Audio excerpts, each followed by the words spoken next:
In this podcast, two Gen Xers are taking a trip down memory lane, revisiting and reflecting on the cinema of the 1980s. We'll look at the hits and the flops, the studio blockbusters and art house indies, the critically acclaimed, and the universally reviled. The series is hosted by me, Lisa Molinelli, a writer and librarian, and features Dustin Morrow, a filmmaker, author, and professor of film. So pull on your legwarmers, crank up your boombox, and hop in the DeLorean. It's time for the Long Rewind. Welcome to the Long Rewind. I'm your host, Lisa. With me, as always, is Dustin. Ho, ho, ho. And if you could... Ho. And if you couldn't guess from that rousing welcome from Dustin... Ho, ho, ho. Yeah, we're going to talk about Christmas movies and specials from the 1980s today. Are you excited? Yeah, I'm totally in the holiday spirit. Absolutely. I have I actually have a mug of steamed cider here. So you do. You really, really do. Yeah. You're not you'll even hear lying. me sipping it Yeah. right into the microphone all during the podcast. Won't that be fun Little for everybody? A little ASMR for Here, the let me folks at home. Let's get it started. Okay. Quiet. Yeah. Yeah. We've just become part of the ASMR craze. Yeah. Apparently. All right. Well, 'tis the season, and we're going to talk about Christmas movies. Yeah. All right. So, what makes a good Christmas movie to you, Lisa? What ingredients does it need to have? I mean, for me, it's gotta have some whimsy and some coziness, I guess. I don't mind some pathos, but you don't want it to be too heavy, I think. Although, sometimes a little bit of bittersweetness is okay. I think I'm trying to decide. I feel like there's the Santa Christmas type movies, that are very heavy on the Santas and the elves. Mm-hmm. There's some that are more about the, traditional Christmas story, the manger, etc. You get there's a few of those, handful. And then, of course, there is, Scrooge, the Christmas Carol. So I feel like, a lot of things tend to fall into those categories. I don't know. What about you? Well, I was going to say the same until I made my top 10 Christmas movies list and found that most of them don't fall into that. And I think maybe that's more because of what was coming out of Christmas movies in the 80s. Well, and I guess I should honestly say, I think most of my favorite Christmas movies probably aren't from the 80s. There's a lot that I remember fondly and have nostalgia for, but and some that I happily rewatch that are enjoyable. But my favorites are pretty old school sometimes. So yeah, I mean, my favorite Christmas movie is probably White Christmas. Yeah, actually, that's not true. It's Miracle on 34th Street. Yeah, those are both great. White Christmas, and I love It's a Wonderful Life and Christmas in Connecticut, and those are all movies that are definitely not 80s movies. Yeah. So, yeah. And those movies are full of more sort of love and kindness and generosity of spirit than I think almost any of the movies that I'm going to name. In fact, all of the movies that I'm going to name in my top 10 here today. Right. So why were the 80s Christmas movies what they were? I think there's a few reasons. I think one is just the way that movies were changing in the 80s in general, becoming more commercial, becoming more reliant on high concepts and on visual effects. Yeah, that makes sense. So you see a lot of that in the Christmas movies of the 80s, I think. That genre blending became more of a thing in the 80s. So I was trying to think about this when I sat down to make this list. I was like, so what is a Christmas movie? And it was hard to kind of think of what a pure Christmas movie would be, because most Christmas movies are hybrids with other genres, which is why there's so much controversy surrounding some of the most famous 80s Christmas movies, namely Die Hard, above all. Like there's this old argument, is Die Hard a Christmas movie? Well, it's an action movie. Can it also be a Christmas movie? Sure, of course, but it's a Christmas action movie, just in the same way that all of my other selections are like either a Christmas comedy or a Christmas fantasy or a Christmas thriller. It's hard to think of like what is a pure Christmas movie. When I think of a pure Christmas movie, I'm actually thinking of all those older films that we were just talking about. Yeah. And even they, technically speaking, you know, there was more going on there too for a lot of them. But here's the one thing I will say. I mean, the thing about Christmas in the 80s to me, I think more of TV. Yes, when I I agree. think of Yeah. Christmas in the 80s, which might have had a little bit more of that traditional Christmas feel than some of the movies did, possibly. So, Yeah. Although very commercial, very commercial. So there's that. Yeah. I mean, I think the other big thing, of course, that the thing that looms over this entire podcast is Reagan and Yes. conservatism. Oh, yeah. And that sort of new dawn of that kind of new Reagan era conservatism. And I think you see that in a lot of the Christmas content that was created in the Interesting. 80s, for sure. Interesting. But you're right. There's, it was a lot easier to see these sort of like, at worst treacly, but at best sort of genuinely sentimental and moving kind of sentiments in TV movies Yes. and TV specials. And a lot of my Christmas media memories of the 80s are really founded around television and not around films, although all the movies that I'm going to list in my top 10 are movies that I watched a million times over back in the day. Right. I mean, actually, it's sort of, I don't know that I couldn't even come up with a top 10 because I'm not sure I'd seen all the movies that you provided for ranking. And most of them I saw as more of an adult, except for maybe one. So it's funny. I actually didn't see most of the Christmas quote unquote movies of the 80s. All of the ones I saw were specials. That's what I just have more of a affinity for from the 80s for me. I was a kid and I didn't get to go to the movies quite as much and loved a TV special. We would tape them off a TV. We would rewatch them throughout the year. So, yeah. Yeah. I mean, there just weren't a ton of Christmas movies in the 80s, which is surprising. Again, Yeah, it is because a little of that surprising. Conservatism, and you would think there would be more. Well, not only that, but because of commercialism and because of, Christmas and buying presents and things as being kind of a big deal back then too. It still is, but it sort of exploded back then, I think. I mean, the list I made is almost more Christmas adjacent than it is Yeah. purely a Christmas movie list. But I tried to rank it as a combination of like just the movies I like the best, but also like how much of a sort of Christmas movie it is to me in my mind. Like how Christmassy does it make me feel to the degree that feeling Christmassy is a thing. Yep. How think did it you is. approach it? I guess so. When you gave us a bunch of movies to think about, I just sent you a list. Yeah, of a list all of the Christmas movies that came out in the 80s. right, but also like kind of in categories. So there were TV movies set at Christmas, and specials, and I kind of made rankings of each of those. Because like I just couldn't rank them all together. So because they just are kind of different to me. So that's the first way I went about it, was by category. And then I guess just like how much I enjoy them and want to watch them over, I guess. That's honestly is usually my top criteria, is like, do I enjoy watching this? You're right. And does it make me feel Christmassy or that kind of thing? Or do I think it's a legitimately good movie? That's usually in there too. So there were few enough Christmas theatrical releases in the 80s that I think I can very quickly just go through the ones that didn't make my list. Yeah. You could tell me if any of these make major lists. I'd be surprised if they did, maybe with one exception. Yep. But these are the movies that didn't make my top 10. One Magic Christmas. I don't even know what that is. I think it's set during the Depression. It's Harry Dean Stanton and Mary Steenburgen, and he's like an angel or something. It's very depressing. Okay. I didn't see it back in the day. I just watched it like a couple of years ago, and I was like, good God, this is like the most saddest. It's not going to put you in a Christmas spirit, that's for sure, despite its title. Gosh. Prancer.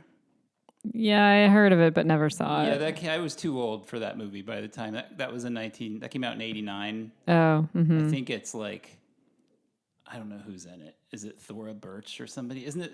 I think it's about. I'm not sure I've actually seen it. It's, okay. I assume it's about the reindeer prancer. The reindeer, yeah. He somehow ends up in like civilization when a little girl or a little boy or somebody rescues him. Right. It sounds about right. Yeah. Silent Night, Deadly Night. Definitely haven't seen that. Yeah, which is actually a movie that I enjoy. It's notorious. It was it was yanked from theaters after a week because the studio TriStar Pictures caved to all of the protesting by parents and complaining by the moral majority.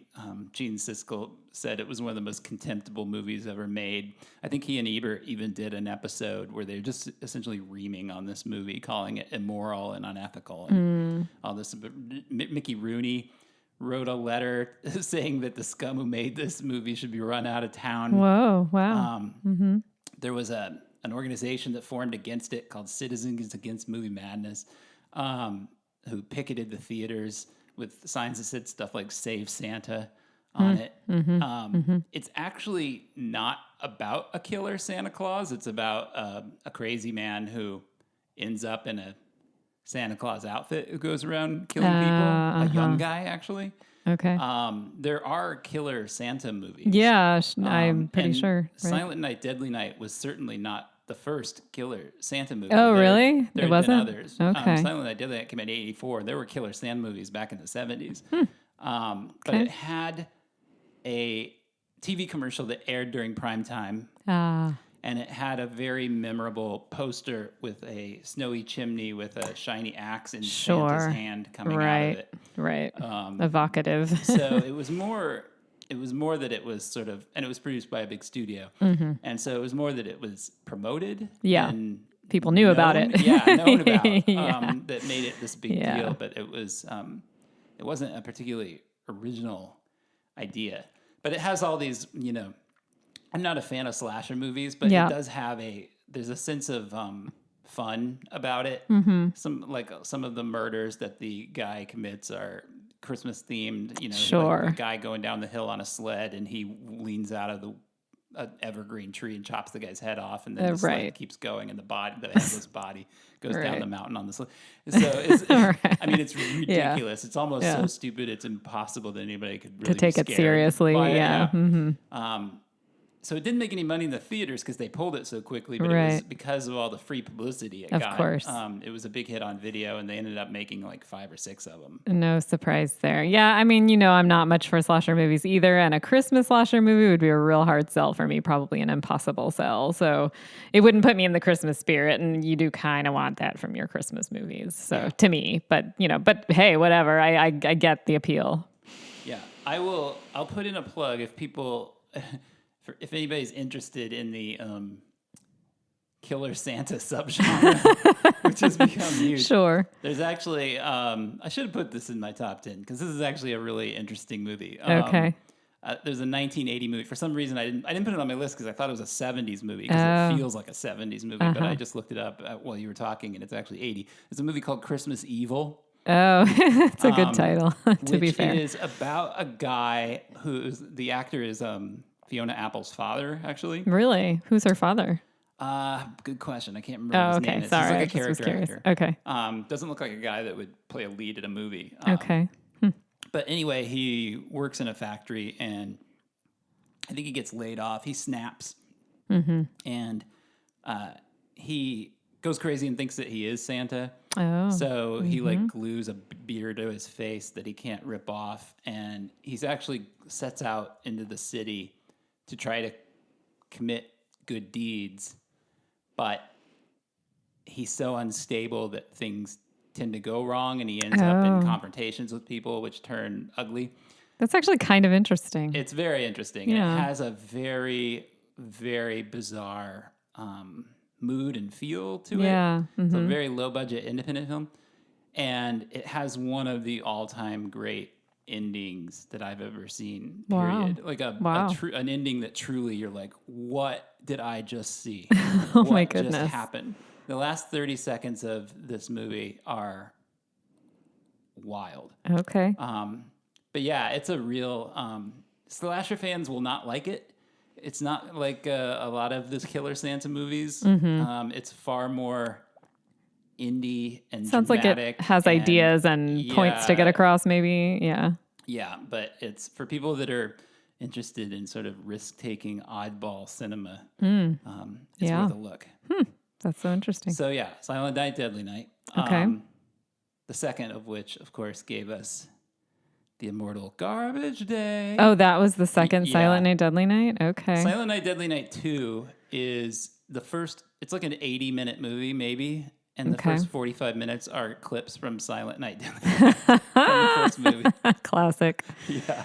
Yeah. It is so cheap. Wow. And which would make it automatically a terrible movie. And it is, except that the second 45 minutes are actually really fun. Like, because it's so loopy and crazy. I mean, it has the Garbage Day line for it. If you don't know what we're talking about, go on YouTube and punch in Garbage Day. It's iconic on its own to the point where I don't even know what movie it's from, obviously. I just think of that moment. So was that an 80s movie or was that outside of the 80s? I think it was 80s. Okay. I don't remember how long it took them to start. They made so many sequels to Silent Night, Deadly Night. I don't know what years they all came out. Okay.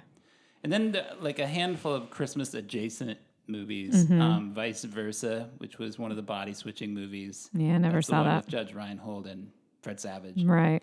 Rocky IV, which took place around Christmas time, but I think a lot of people maybe don't remember that. That made it onto my movies set at Christmas list because I like it. Yeah. I mean, Rocky gives Paulie a robot, right? Isn't that for Was it his son or Paulie? I guess it was Paulie. I think he gives it to Paulie, I think. Yeah, I think you're right. Fanny and Alexander, which is a very austere Ingmar Bergman movie. Merry Christmas, Mr. Lawrence, which is another pretty austere David Bowie movie. Oh. World War II, I think. Drama. And Trading Places, which was John Landis's comedy with Dan Aykroyd and Eddie Murphy. And Jamie Lee Curtis, I think. As two guys who swap places, basically a homeless guy and a super rich guy. I put that on my movies set at Christmas. I didn't have that many. I only had 4, but those 2 were on there. Yeah. Yeah. I don't tend to. Those are the reason those didn't make my list is I often forget that they're set at Christmas, whereas the movies that I put on my list, like the Christmas seems baked in. Yeah. Better. But yeah, when I watch Trading Places every few years, I'm like, oh yeah, that's right. This is kind of a Christmas movie. Yeah. Yeah. I don't know that I'm forgetting anything else. It seems like that's it. So there just weren't that many. Do you want to talk about TV movies and TV specials before we do our top 10? Sure. I mean, I did a ranking of those. Oh, you did a ranking? Separately. I just picked one of each that I really loved. It was just easier for me to. I liked so many more of them and ranked. I have a higher. I don't have 10 specials, but I do have 9 and I ranked them. So, okay. Yeah. Lay them on us. Well, I put this on here just because it's notable. I actually don't know. I never ever need to see it again. But the Star Wars Life Day special is worth talking about. Usually. You want to hear the whole top? Well, that's one of those things that, like, I think it's more fun to talk about it or more fun. I don't know. It's actually a rough watch. I mean, it's more fun to sample and talk about than it is to... You have to be really drunk and in a group. Or something. Where you can kind of, like, talk about other things while it's on because if you try to just sit down and watch... If you just think, I've heard the Star Wars holiday special is hilarious. I think I'll just put it on and have a good laugh. It's actually not fun. It's pretty grueling. The moments of laughter will happen, but they're intermittent, and you might as well just sample those moments. Yeah, 30 minutes of Wookiees speaking to each other with no subtitles. Yeah, and you're just like, what is happening? But it is full of a lot of WTF moments. I mean, they come. Yeah. They come frequently. It's just that the thing is really long, and a lot of it is really tedious. But it's unforgettable. Once you've seen it, you'll never forget it. Yeah, like B. Arthur doing a musical number in the cantina. Art Carney shows up, I think, right? I think there's an animated portion. All the original stars are in it. God, what else? What am I missing? I mean, it's pretty wild. Yeah, it's awful. And it's awful. What else you got? Emmett Otter's Jug Band Christmas, which is a delightful... I actually think the Star Wars Christmas special might have been the 70s. Oh, really? It was on the list Was that it? you sent me. So, but maybe it is the 70s. I'm looking it up. Okay. Well, I had at number 8, Emmett Otter's Jug Band Christmas because Yeah, that's... it was 78 because I started thinking it was a year. It was just a year after Star Wars. Okay. Well, it was on the We were list all I was sent, so I put it for on more there. Star Wars content. Yeah. Sorry, it was on the That's all list. I wouldn't have come up with it on my own, probably. So Jug Band, Emmett Otter. Johnny, what was it? No, Emmett Otter's Jug Band Christmas, which was one that's of the, Muppets, yeah. I would say there's I don't think I've actually seen that. there's a high proportion of Muppet content on my that's specials fair. That's fair. list. But it's a lovely little sort of sweet, low-key special. Uh-huh. John Denver and the Muppets at number 7, which is just what it sounds like. John Denver and the Muppets doing lots of Christmas songs. Mm-hmm. If you're familiar with the album, that's pretty much what it is. The Simpsons Christmas special, I mean, that's a classic. I think it might have even been the very first Simpsons. Yeah. It was the first full episode of just The Simpsons. Yeah, I mean, they were on Tracy Tracy Ullman Ullman, yeah. before that, but I think My it was the sister first. and I were obsessed with The Simpsons Christmas special. Well, then you know more about it than I We could do. still I think we could both just recite the whole Wow. thing. We've seen it so many times. Yeah, do you want to say anything about it? Because it sounds like you No, I just probably love it. I think know it's more about so it than I do. think It's really funny. Funny. I think it'd be hard to pick a favorite thing, but if I had to pick something, it would be Ned Flanders and his amazing decorated house, which makes Homer feel Less than, as it inferior. usually is. Yeah. He always He's feels. got that electronic Santa up on the roof that goes ho ho ho. That's right. Ho Ho, ho ho, ho. ho. Yeah. Yeah. Good stuff. Always good stuff.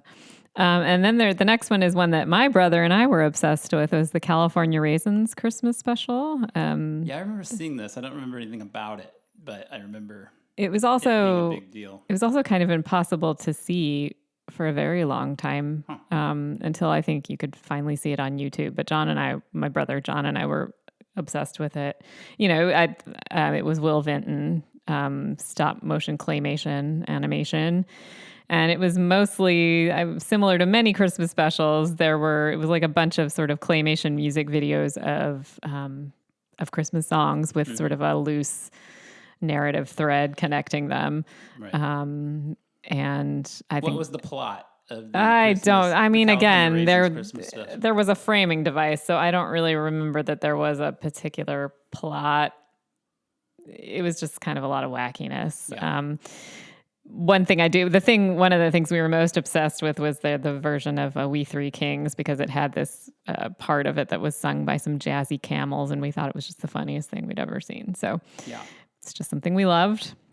Another one my brother and I loved was Mickey's Christmas Carol. It's a classic that Yeah, you can I like easily that still one. see today.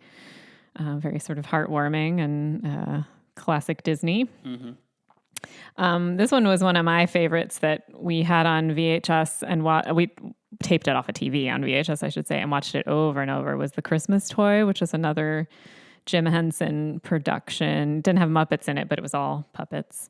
Yeah, I don't remember that one. I particularly loved it, but I know John, my brother, loved it too. It was about, the main character was this little stuffed tiger who had been the previous year's big Christmas toy that, and so he was thinking he was going to get put under the tree and seen again as like the great Christmas toy, and he didn't realize he was going to be supplanted by this year's big Christmas toy. So it's all about him coming to terms with the fact that he is not the big toy this year. But, it had a lot of really fun Jim Henson puppetry and songs, and it's all kind of set in a sweet little house near a Christmas tree at Christmas with all these toys that they only wake up at nighttime when humans aren't around. And there's all this, some of the stakes are that, like, if you are caught by a human, being alive as a toy, you get frozen forever. And so, they're all worried about getting frozen forever. Oh. Anyway, my second, you had this on the list, and it's not narrative in any way at all, but the Yule log, the WPIX Yule log was still one of my favorite things ever. For me, it's the original, like, if everybody knows, those sort of fireplace for your home things you can either see on YouTube or on Netflix or whatever, when it's just a camera trained on a burning log with Christmas music. Because we had a version of this where I grew up in Western Illinois, but it ran for like an hour or 2 hours on like Christmas Eve. But yours, you're saying with like 24 No, hours it didn't a day, go. right? No. It didn't go 24 hours a day. It was a similar thing. It was never Christmas Eve. It was Christmas morning, and it would be for a few hours in the morning. It was kind of like you, I think. I mean, now maybe they do it differently, but yeah, it was just a couple of hours, and it was. I still love it. It's just got a nostalgic look and feel. I think it was shot in the not the governor's mansion, the mayor's mansion or something in New York City, Gracie Mansion. So I don't know. It's just got this iconic look and feel to me and makes me think of childhood Christmas.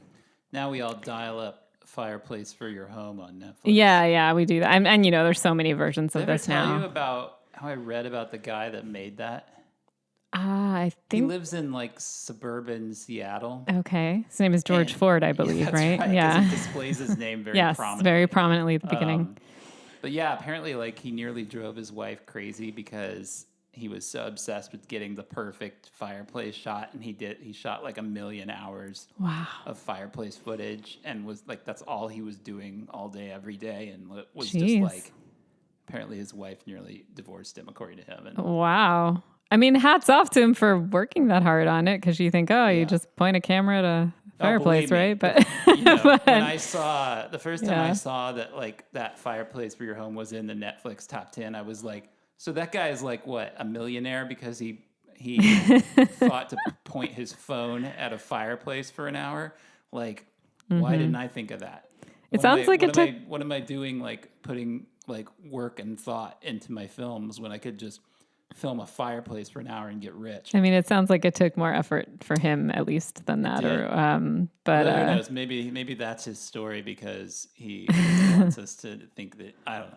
I'll give him the benefit of the doubt. It is one I prefer to some YouTube versions, so there must be something about it. Number one now, because I bet my pick is the same as your number one. I think you could probably guess my number one. Is it Muppet Family Christmas? It is Muppet Family Christmas. We need a little Christmas. Oh my gosh! Right this merry minute. Watch out for that icy patch. This is another family favorite, sibling favorite in my house. We also had this taped on a VHS and watched it over and over. I didn't remember this until you showed it to me like 10 years ago. Oh gosh, I love it. It became my favorite because the music is really good. Mm-hmm. The script is hilarious. Yep. It's so funny. It manages to work in every freaking Muppet. Like, it does. The whole universe. Everyone. Fraggle Rock, Sesame Street, the Muppets. They're like, they all show up at some point, and they're all funny. It's not even that long. Well. I don't even know how long it is, like but 45 minutes. And it fits literally, as you say, every Muppet you've ever seen. It's on YouTube. If you haven't seen it, do yourself a favor. It really ought to be restored and better produced for consumption because it's so wonderful. But maybe it's a rights thing. I don't know, because there is a lot of IP in that in that special. Yeah, it's one of my favorites. I think it's, like you're saying, it's kind of classic Jim Henson peak Muppet, where you're right, the writing's great, the songs are great. Even the original songs are great. Yep. You get all your Muppets. Miss Piggy has amazing costume changes and entrances because you always want that. Jim Henson himself appears in it. Yep. And I think this might have been close to when he eventually died. So it's got this kind of bittersweet nostalgia to it too. Yeah. So it's wonderful. Of all the I love Christmas Muppet specials, it's my favorite one by far. Yeah. I mean, the other one that's great is not an 80s one, but of course Muppets Christmas Carol is wonderful, but that's not 80s, so we're not talking about it. I'll just mention a few other prominent ones just for people's nostalgic, for all our Gen X listeners. Yes. He-Man and She-Ra had a Christmas special, which was great, where it had two little annoying kids that Skeletor ends up helping. Animated kids, and he's so disgusted that he feels the Christmas feeling. It's pretty good. Christmas at Pee-wee's Playhouse. Oh, I never saw that, but I bet it's fun. It has, I think, to this day, the most bananas lineup of guest stars that have ever shown up in a show. Here's who's on that. You ready? Okay. Mm-hmm. So, of course, Lawrence Fishburne, because he played Cowboy Curtis. Oh, of course. But beyond him, Frankie and Annette. Right. Charo, of course, Whoopi Charo. Goldberg. Wow. Magic Johnson. Okay. Grace Jones. What? Katie Lang. Little Richard, Joan Rivers, Wow. Dinah Shore, Zsa Zsa Gabor, Oh Cher, and Oprah Winfrey. I mean, this kind of sounds like if you all wanted... show up at Pee-wee's Playhouse. Yeah, I kind of feel like this is sort of sounding like if you needed to define camp to someone, you'd be like, just watch this. Yeah. It sounds very campy. It's wild. Yeah. So some other ones that were big. The best Christmas pageant ever. See, I thought this was a TV movie. I had a couple of TV movies. No, it was just a special. It was only like half an hour. I love this. I've only seen it in the last year, but I love it. Delightful short story worth reading. Yes. And the TV version, Loretta Swit plays the lead, is very charming too. It is. It strikes a really great tone, I think. Garfield Christmas special, of course. Oh, yeah. The Chipmunk Christmas. The Smurfs Christmas. The Snowman, which is kind of a lovely animated version of I think a pretty beloved children's book. I don't think I know that one. The Berenstain Bears Christmas Tree. Johnny Cash's Christmas TV special. Andy Williams' Christmas special. A Christmas calendar with Loretta Swit again. Little Women's Christmas Eve. Yeah, I never saw the that. Osmond Family Christmas Show. Julie Andrews, The Sound of Christmas.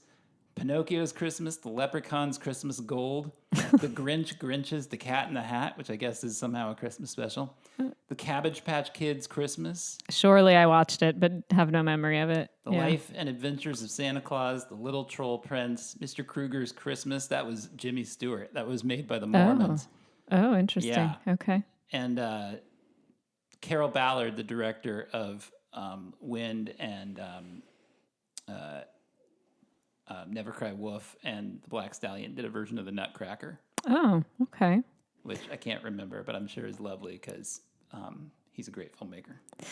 Well, I had 2 items on my TV movies list, and one of them was the best, worst Christmas pageant ever, which you already mentioned. I'm sure you can easily guess what the other one is. I'm guessing your other one is Babes in Toyland. 100% it's Babes in Toyland, which... CINNICNI. Oh my gosh. Cincinnati. We should probably explain what this is for people who sadly don't know the magic of Babes in Toyland. Well, I'm going to let you take it because I've seen it once and I was like, once is enough for me. He's never going to watch it again. It was just a few years ago, so I was not the right age for it. Well, again, this is your thing. This one lives in my heart on pure nostalgia, probably. But it was another favorite of my brother's and mine.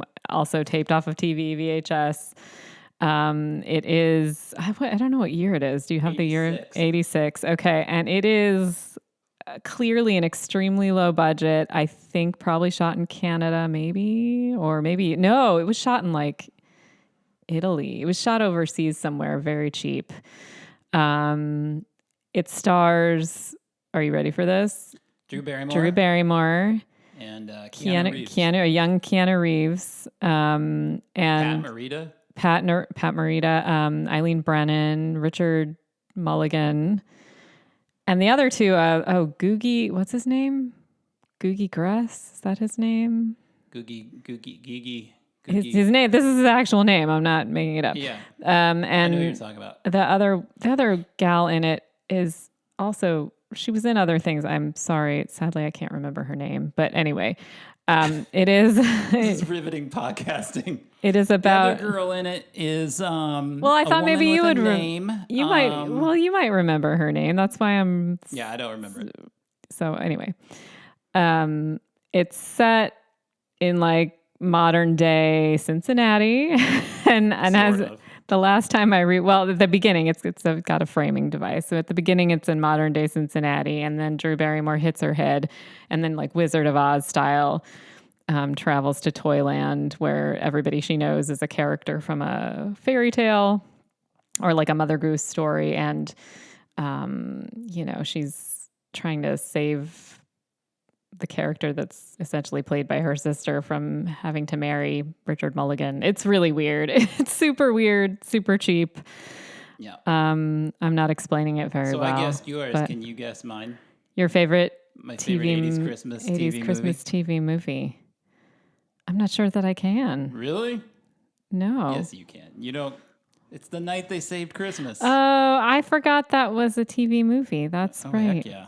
The night they tell us about the night they saved Christmas. The Night They Saved Christmas is brilliant. It's set at the North Pole where they're drilling and looking for oil. Oh, mm-hmm. And the drilling is causing problems at Santa's workshop. Right. Causing crumbling and all kinds of issues. Yeah. And threatening the very existence of Santa's workshop, in fact. So that Santa has to go and get them to stop drilling. And the way he does that is by appealing to the children and the wife of the guy who heads the drilling site, played by Jacqueline Smith. Right. One of the kids is Scott Grimes. Oh, okay. And Art Carney plays Santa, and he brings them up to his workshop and tries to show them, that they need to stop drilling. They used to show this at my school, I think, on right before Christmas break when the teachers were like, "We're over teaching." Yeah, we're not doing this anymore. So we're gonna sit all the kids down and show them The Night They Saved Christmas. Okay. So it makes me think of like that experience of watching it in school. I mean, boy, what was better than that day before a holiday or before getting a vacation for a while? Yeah. That was usually a pretty crazy day. My favorite Christmas TV movie of all time actually predates the 80s a little bit. It's in 1977. It's a movie called The Gathering. Oh, yeah. With Maureen Stapleton and Ed Asner. Yeah. And it is deeply, deeply moving and absolutely better than 99% of the Christmas movies that have ever come out in the theater. I mean, that's like a legitimately good movie, whereas Babes in Toyland, I only really like for nostalgia. These other ones. These are the other prominent 80s TV movies. Do you remember George C. Scott's version of A Christmas Carol? I mean, I do. I don't know that I've actually seen it, but I certainly remember it being was around. A big deal. Yeah. Smoky Mountain Christmas with Dolly Parton. That sounds awfully familiar. I've probably seen it. It Came Upon the Midnight Clear with Mickey Rooney. Roots, The Gift. Whoa. It's a Christmas sequel to Roots. That's no. A Christmas Without Snow. No? Sounds familiar. Didn't see Michael it, though. Learned plays a troubled divorcee who moves to San Francisco for a fresh start. She finds comfort and community in her church choir as they work to achieve the goal of performing Handel's Messiah for a Christmas concert. Well, that sounds kind of lovely. Christmas Mountain, the story of the cowboy angel. No, I have not. About a cowboy angel that visits Earth to save Christmas for a widow and her children. A cowboy angel. A Christmas Gift with John Denver. About an architect who's willing to do anything to save his town from a real estate makeover in Colorado during Christmas. Christmas Comes to Willow Creek, about a couple of truck-driving brothers tasked with playing Santa and delivering Christmas presents to a small town that's fallen on hard times. Oh, wow. No, I haven't seen it. Christmas Star, a thief disguised as Santa breaks out of jail and finds his old loot, but his escape plan is thwarted when he meets two adorable kids who believe he's the real deal.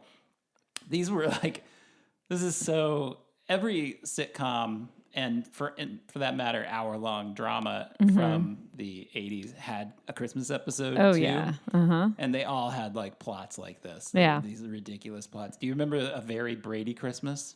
I remember its existence, and I think I saw it maybe, but they were adults, right? They were adults, yeah. And it's actually my memory is, unless I'm thinking of a different Brady special, is that it's like very serious. That's my memory of it too. Like everybody had adult. Light and funny. It was like. Everyone had adult problems. Yeah. It was crazy. Like divorces and cancer and stuff like that. Yeah, exactly. Yeah. Good times at the Brady house. Good times at the Brady house. All right. So let's run through our top 10 Christmas movies. Okay. Well, because I broke them up into movies set at Christmas and movies, I only have 6 Christmas movies. So I don't have a top 10. All right. I'll do my bottom 4 then, and then you can join me. Okay. You can tell me if I'm naming any of yours. Okay. So this is a pretty strange list.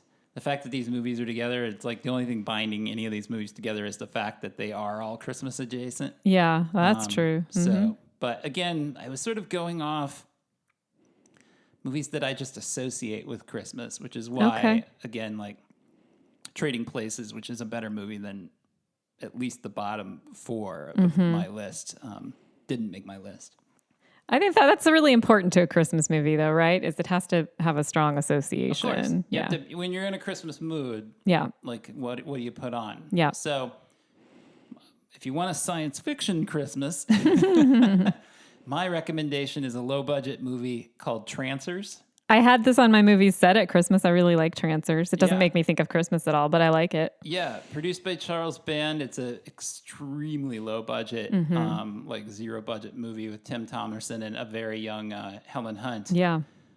It's a time travel sci-fi thriller. It's like Terminator with a sense of humor, but it's just very creative and a lot of fun. It's super fun. And it uses Christmas, and it's set at Christmas, but it also uses Christmas in some fun ways. There's a scene set at a mall. Yeah, it's always fun. In which Santa goes homicidal because he's possessed by somebody from the future. It's all very ridiculous, but it's a real good time. I think it's like 75 minutes. Yeah, it moves like a train. It moves really fast. Yeah. I think my favorite thing you told me about that movie was that Helen Hunt enjoyed working on it so much that even when she got to be kind of big, she kept working on the sequels or something. The sequels, yeah, because she just liked it. So, which I think is just so lovely. That's really nice. Good for her. Yeah.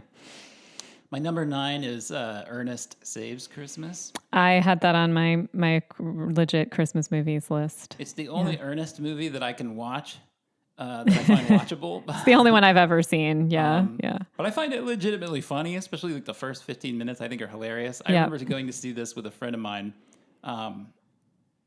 and we were weeping. And it was the only time I can remember actually laughing so hard at the movie that I fell out of my seat. That's heavy laughter. Like a cliche, a thing that doesn't actually happen. No, but it actually happens. happened to me at Ernest Saves Christmas in the first 15 minutes.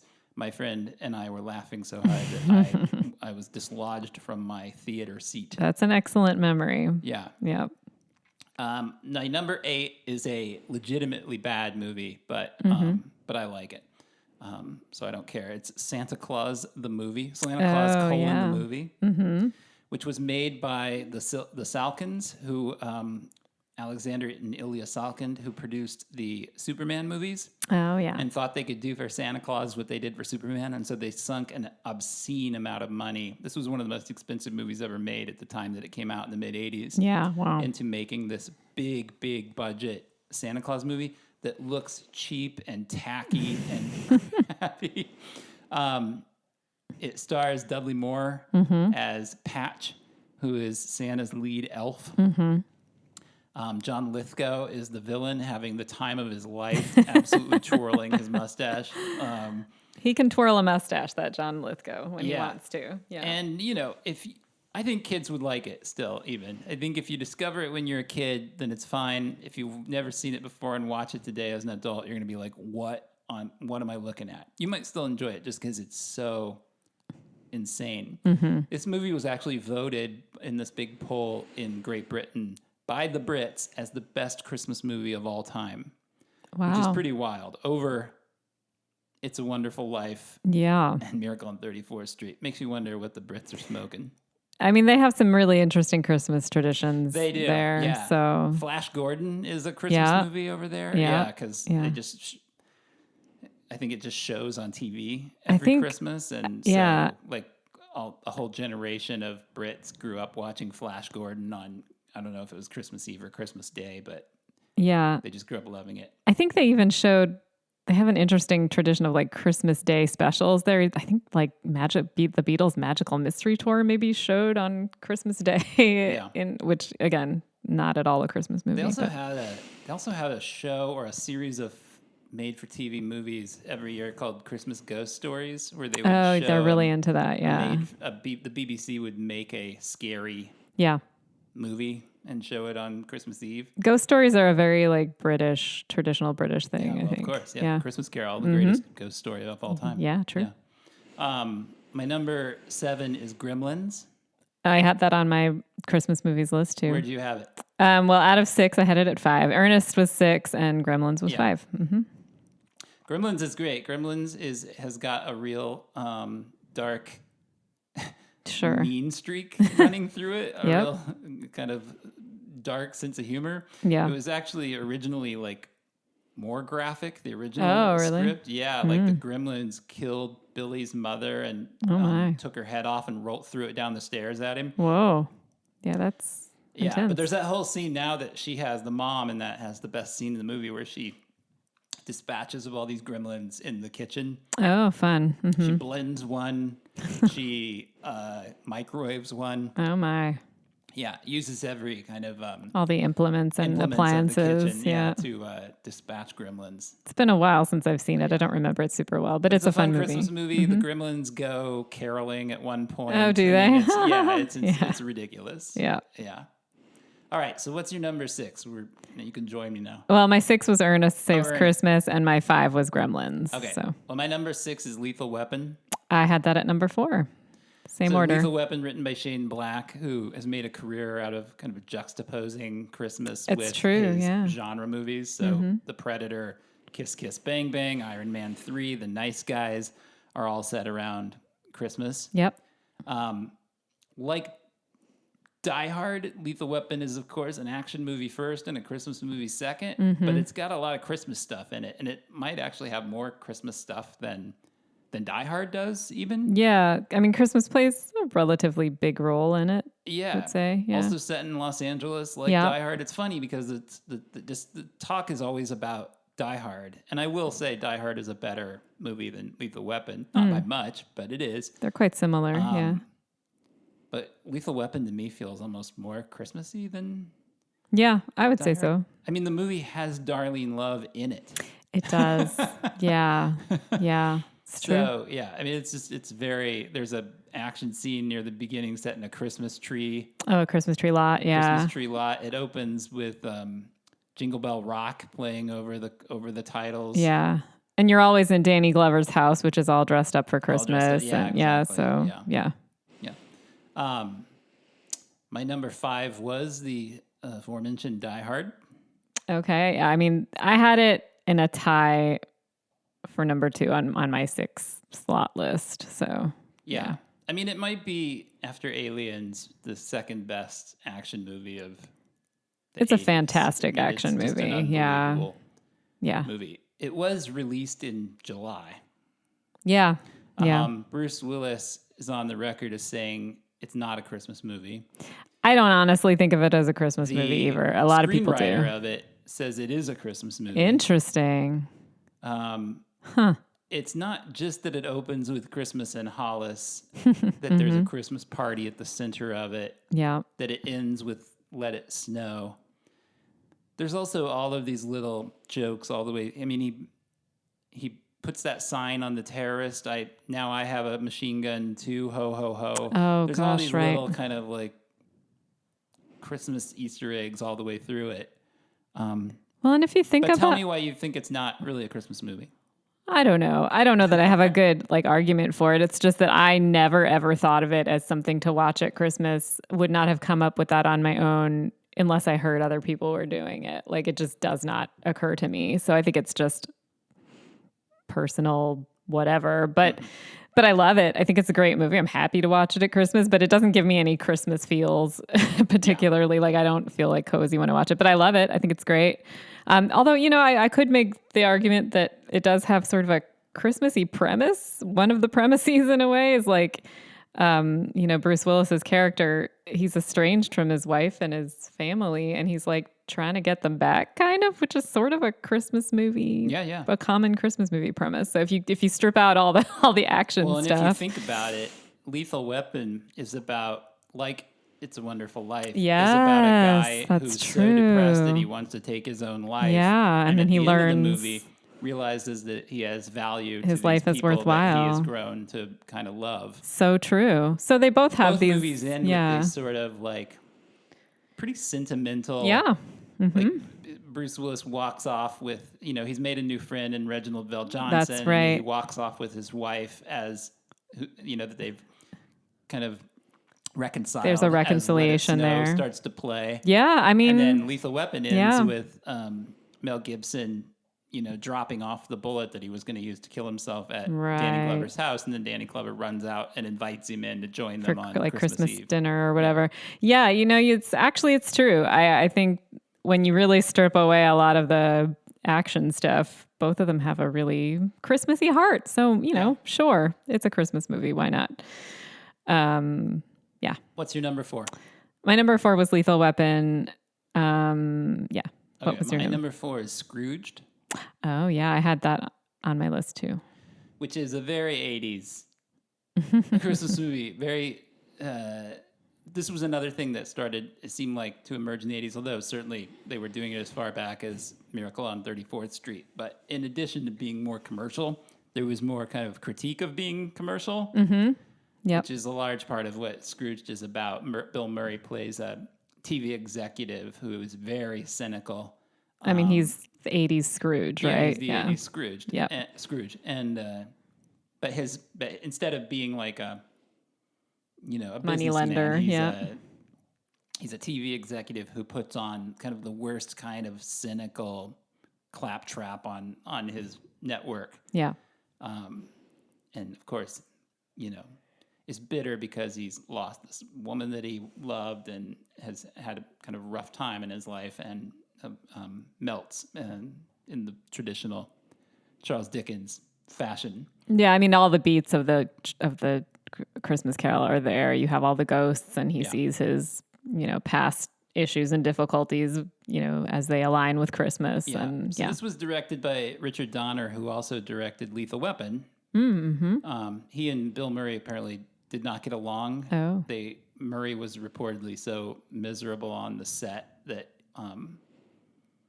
you can kind of see it on screen in some of the more acidic scenes. I don't know if it informed his performance or not, but if you've listened to our episode that we did on the best performances of the 80s, you may remember that I mentioned this performance. You did. I think as being one of the best. I think it's the best work of Murray's career, specifically the last 15 minutes of it, where he has his kind of come to Jesus moment, wakes up and loves Christmas. Yeah.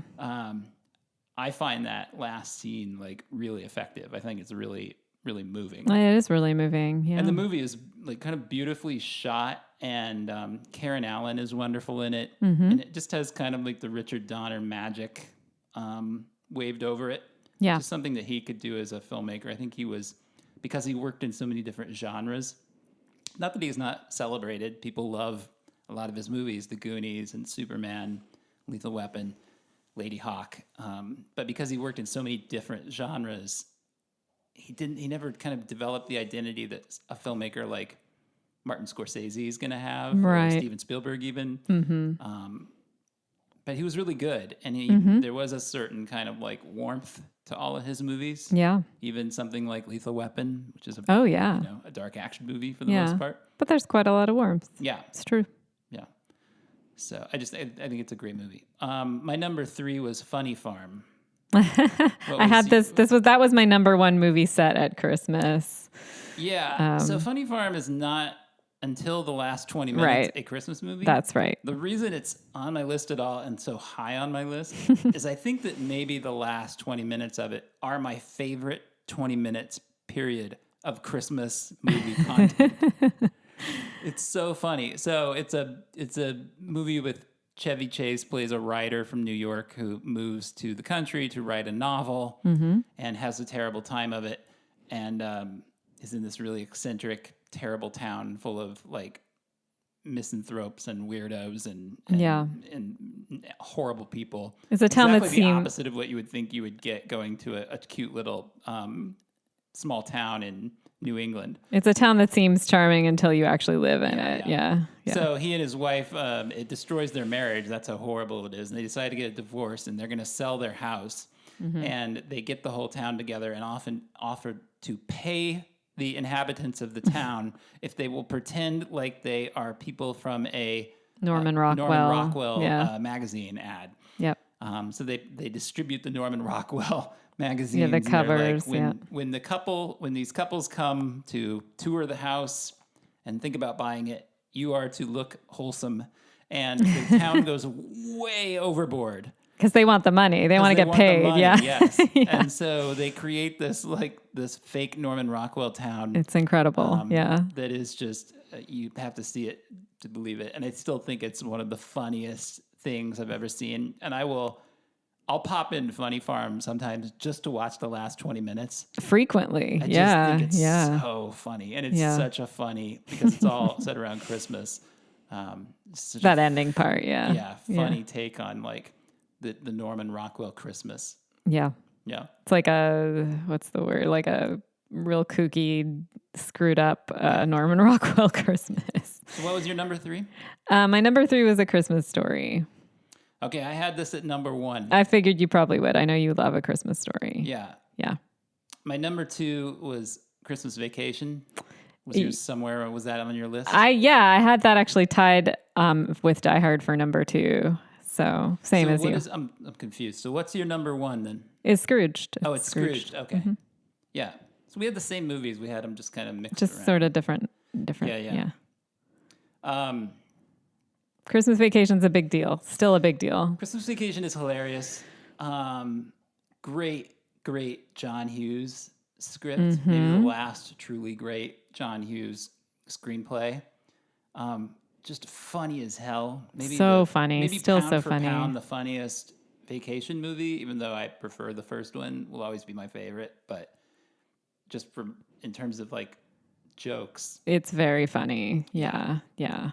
I have good memories of watching this with my family and just laughing and laughing. Like it's and a lot of people still watch this every single year. Absolutely. It's had a lot of staying power. And another Chevy Chase movie. That's 2 sort of Christmas Chevy Chase movies. That's wild. Yeah. It's just ripe for we talked about this in the best performances episode 2 because I listed I think Clark Griswold is an underrated performance. Yep. Because Chevy does a lot of Chevy was usually I think I said this in that episode, pretty intent on looking cool, even when he was funny. And he doesn't do that in the vacation movies. He looks like a clod. And, he's a dork. He's a dorky dad. Yep. And he's channeling his dorky dadness. Yep. And and where better to stress out a dad than in the Christmas season. Oh yeah. So it just made such great sense, even though I remember when it first came out, I don't know if I was the only one that thought this, I probably wasn't, thinking that it's strange that they made a vacation movie where they don't go anywhere. Mm-hmm. Christmas Vacation, but they stay home. And even Clark, he still goes to his job through the whole movie.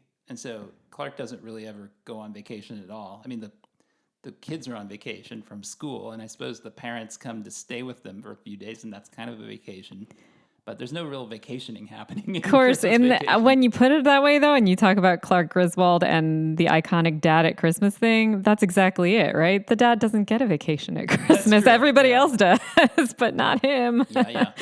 And that's kind of the point, maybe. My favorite scene will always be when he greases up the sled. Yeah. Goes down the mountain and goes so 100 good. miles an hour out onto the freeway. It's so good. That and, of course, the Christmas lights. The scourge of every dad's life. The lights are great. Yeah.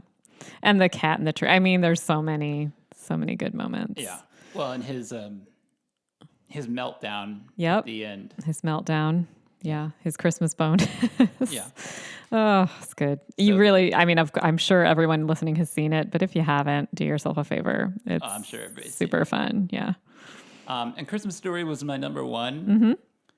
And I think it's not, I don't know that I like it more than some of the other movies in my top 10, but I just feel like it is the most Christmas movie. And, TNT started running this thing 24 hours a day. Yeah.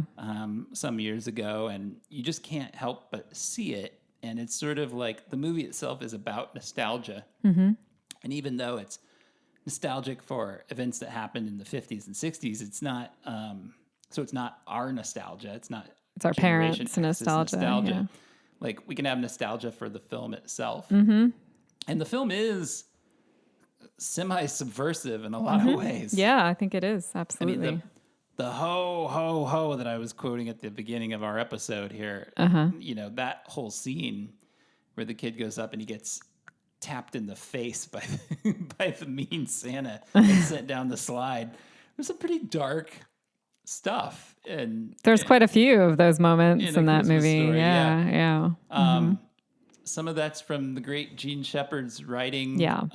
And some of that's from hiring the director of Black Christmas to make is that right? Movie. Oh, that's so funny. I didn't know that. Bob Clark, who unfortunately for him was probably most famous for making Porky's, which was a huge hit, but a terrible movie. The curse of success. Directed not only Christmas Story, which is one of the most warm-hearted of all Christmas movies, but he made Black Christmas, which came out in the late 70s or mid 70s, generally regarded as the first slasher movie. And so there's another one of your Christmas slasher movies. Carpenter's Halloween. Oh, wow. I didn't know that. First movie to show the killing from the point of view of the killer. Oh, that's a big deal. It's a huge deal. Yeah. And it's still a great movie. The original Black Christmas, it's been remade a few times to lesser effect, but the original Black Christmas from the 70s is really a good movie.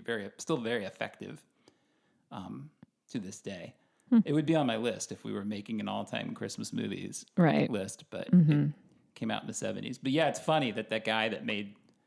That's pretty wild. The greatest Christmas horror movie of all time also made... I didn't know that. Christmas Story. That's pretty crazy. Wow, what a legacy. Yeah.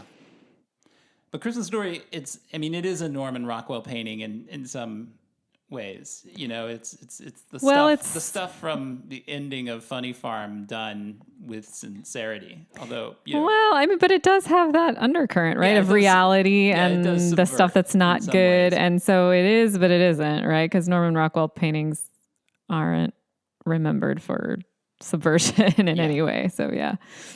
Well, that's it for me. Did we miss anything on your list? No, you got everything on my various lists. I think we got it all. All right.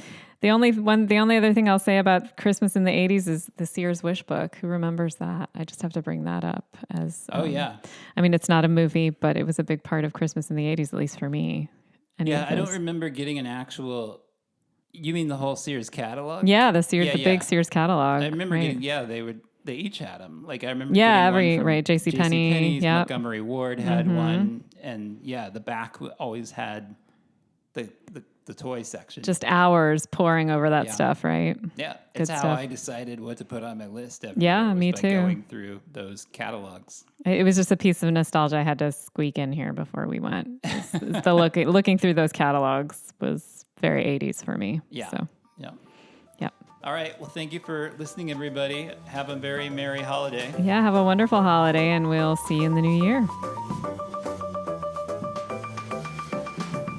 You've been listening to The Long Rewind. The program is produced by Dustin Morrow and hosted by me, Lisa Molinelli. If you enjoy the show, please consider hitting the subscribe button, leave us a good review on your podcast app, and tell your friends about the program. We'll see you next time. Thanks for listening.